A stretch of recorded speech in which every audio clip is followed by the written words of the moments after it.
उत्तराखंड की राजनीति में बीजेपी ने इस बार दोबारा सत्ता में ना लौटने का पुराना रिकॉर्ड तो तोड़ ही दिया, लेकिन पुष्कर सिंह धामी की हार के बाद राज्य में मुख्यमंत्री के चुनाव हारने का रिकॉर्ड नहीं तोड़ पाई।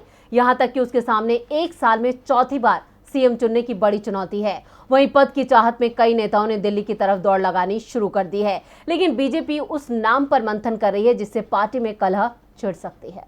उत्तराखंड में कौन बनेगा सीएम, किसके सर सजेगा सत्ता का ताज। विधानसभा चुनाव के नतीजों के सामने आने के बाद अब ये सवाल उठने लगे हैं, जिसने बीजेपी की परेशानियों को बढ़ा दिया है।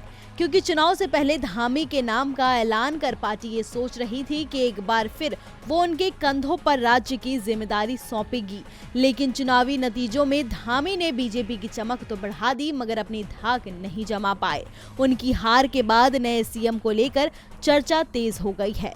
इसी के मद्देनजर नेताओं की महत्वाकांक्षा भी हिलोरे मारने लगी है। वो दिल्ली की तरफ दौड़ लगाने लगे हैं, मगर उनकी उम्मीदों पर पानी फिर सकता है, क्योंकि केंद्र के कुछ बड़े नेता चुनाव हार चुके पुष्कर सिंह धामी के पक्ष में खड़े हैं, जो उन्हें दोबारा चुनाव लड़ाकर मुख्यमंत्री बनाने का समर्थन कर रहे हैं।